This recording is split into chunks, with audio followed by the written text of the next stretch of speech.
Bonjour.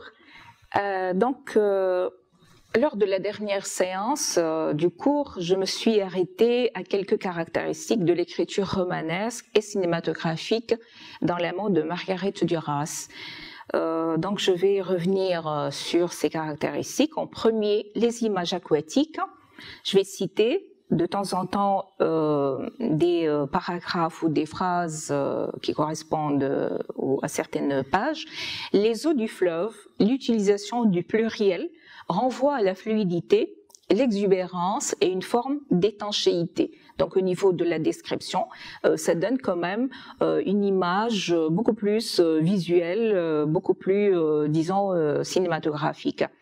Alors l'image de l'eau, des eaux, parfois l'eau, le terme eau est employé au singulier mais parfois au pluriel. Donc cette image fonctionne comme support dans la mise en scène du portrait que Margaret Duras fait de la, je cite, petite au chapeau de feutre. Alors la petite au chapeau de feutre, c'est bien évidemment la narratrice. Deuxième caractéristique, la description mouvementée. Donc je cite le roman, autour du bac, le fleuve, il est à ras-bord. Ses eaux en marche traversent les eaux stagnantes des rizières. Les rizières, ce sont les plantations de riz. Alors l'idée du mouvement dans le texte, entre guillemets les eaux en marche, par opposition aux eaux stagnantes, est prise en charge par la présence de quelques procédés de la rhétorique, donc au niveau du style, des contrastes, des parallélismes, etc. Le fleuve, qui est le Mékong, est intensément personnalisé.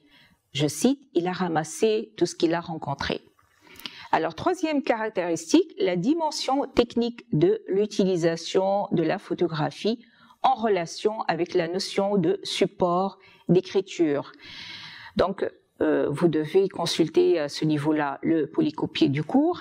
La narration photographique va en parallèle avec la narration autobiographique dans le cheminement de la mémoire, comme nous l'avions expliqué pendant le cours en lisant cet article très important de Muriel Lucie Clément. Donc, vous avez cet article à consulter également. Alors, quatrième élément, ou quatrième caractéristique de l'écriture, l'interaction entre le texte narratif et le média. Je vous avais expliqué ce que l'on entend par le terme média, partant du concept du mécanisme de l'intermédialité. Donc, interaction texte narratif et média. Donc, dans média, vous entendez photographie et images visuelles dans la construction de la mise en scène qui accompagne l'écriture de soi, donc l'autobiographie dans l'amont. Alors, comme petite synthèse, on peut dire qu'il s'agit pour Margaret Duras d'une recherche du reflet de soi par l'intermédiaire de cette sorte de mise en scène dans l'image du fleuve par effet de narcissisme. Alors, par exemple, concernant les textes de Marcel Proust, nous avions travaillé sur une poétique de l'eau. Donc la métaphore aquatique et par l'effet de narcissisme, en étudiant quelques portraits, par exemple le portrait, l'un des portraits du Caravage, Narcisse, etc. Donc vous allez pouvoir, puisque vous êtes aussi concerné par le cours littérature et forme esthétique, vous allez revoir toute cette terminologie avec laquelle nous avons travaillé quant à cette interaction aussi qui est présente dans l'écriture de Marcel Proust entre la littérature et l'art en général. Alors je reviens sur l'objectif du cours. Donc comme rappel, il s'agit de travailler globalement sur les médiations qu'utilise l'écrivain pour construire sa description ou sa narration. Donc Margaret Duras donne l'impression de construire au fil de la narration dans l'amont son autoportrait à travers une sorte de mise en scène où elle fait intervenir la photographie et de façon moins directe le miroir. Il existe dans la façon dont elle décrit son visage, par exemple, une forte interaction entre le portrait qu'elle fait d'elle-même et l'image implicite du miroir qui se construit dans l'amont par l'effet de narcissisme que cela peut provoquer dans l'espace, le champ de l'écriture, de la fiction, à partir d'une poétique de regard de soi sur soi-même, dans laquelle elle s'investit pleinement. Alors je cite cette phrase, elle part de son visage à la page 7.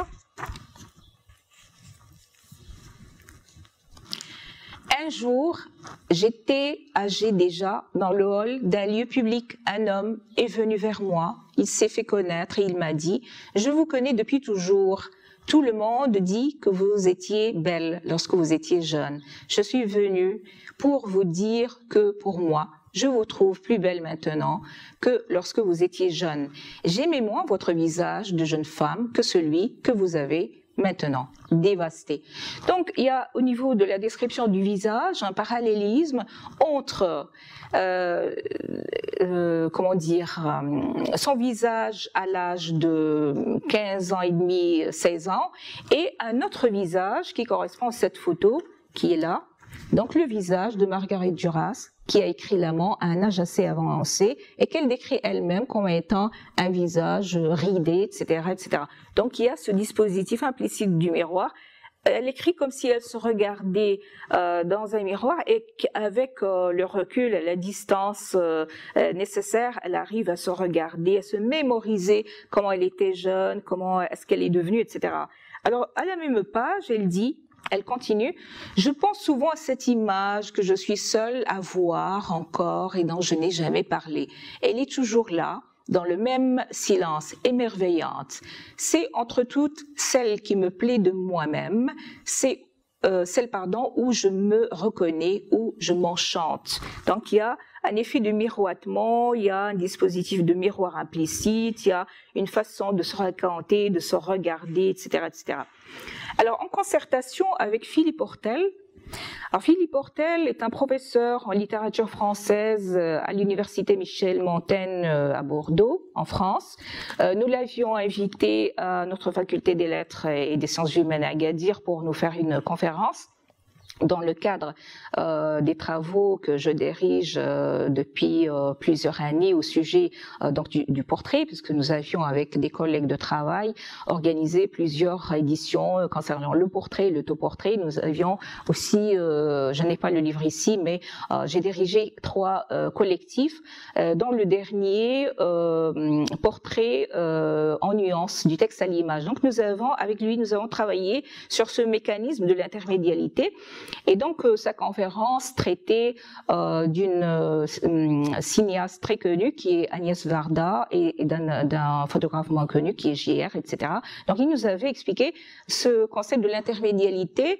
Et donc, j'ai eu l'occasion de le revoir récemment au mois de novembre parce que j'étais invitée en tant que, j'avais intervenu au niveau de l'un des séminaires qu'il dirige en tant que professeur invité. Et j'ai eu l'occasion de revoir avec lui ce concept de l'intermédialité et de parler de ce mécanisme dans l'écriture de Margaret Duras.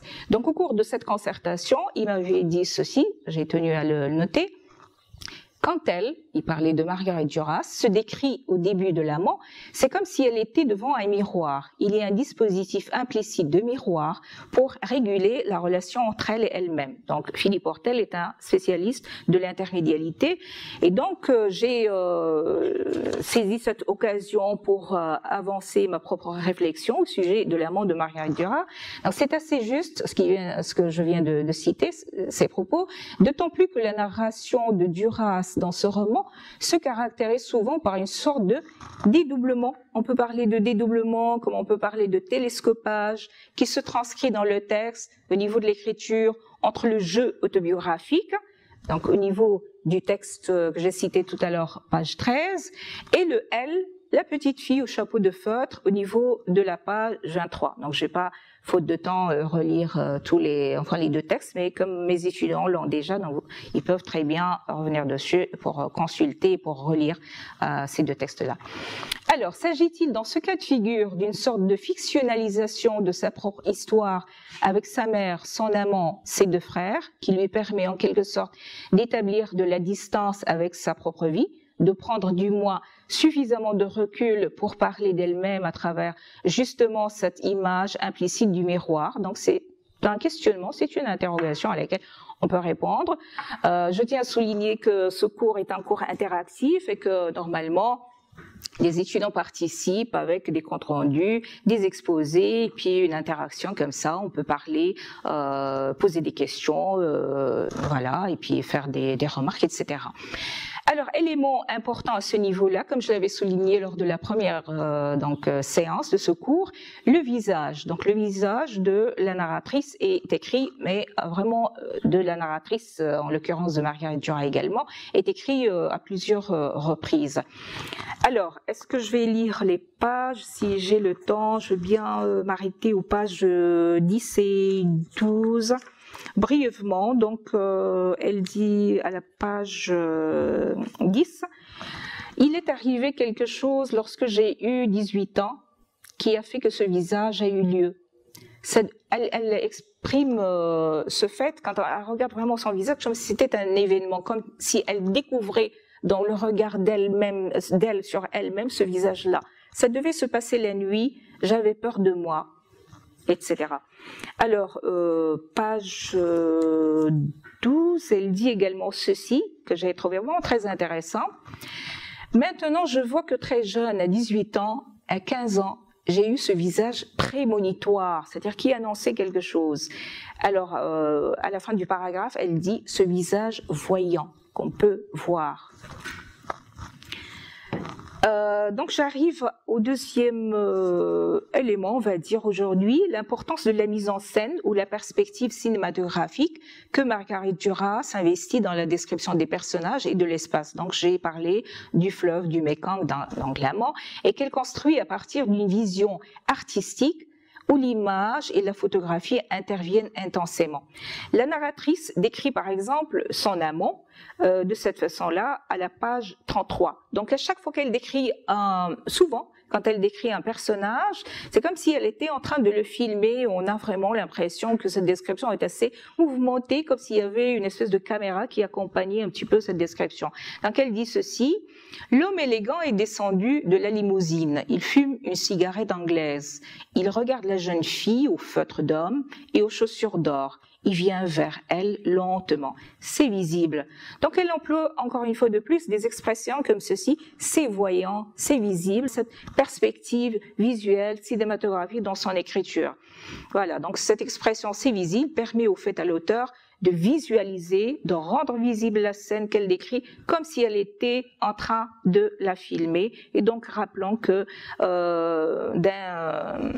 d'un côté Marguerite Duras est cinéaste et puis d'un autre côté l'amant a été adapté au cinéma. Et donc ce sont des éléments importants. Alors le troisième, je ne sais pas ce que j'étais en train de faire ici, peut-être caractéristique. Le troisième dispositif, après celui du miroir et de l'image cinématographique dans le roman, est l'usage de la photographie. Bon, je vais vous donner l'impression de me répéter, mais au fait, il faut se répéter pour que l'assimilation soit beaucoup plus efficace. Donc, on revient dessus, comme je le fais avec vous pendant le cours. On revient à chaque fois parce que je vous avais expliqué que les termes sont polysémiques et que il y a plusieurs niveaux d'interprétation d'un texte littéraire, etc. Donc, il faut lire et relire à chaque fois un paragraphe pour lui donner, pour l'orienter dans la perspective d'interprétation que l'on souhaite.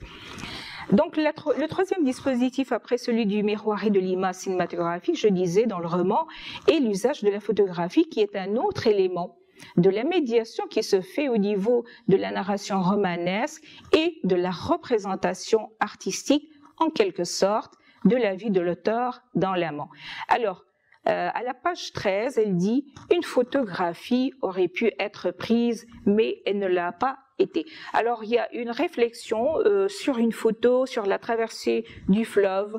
Donc, je vous disais que il y a des photographies qui accompagnent le texte, qui accompagnent la narration autobiographique.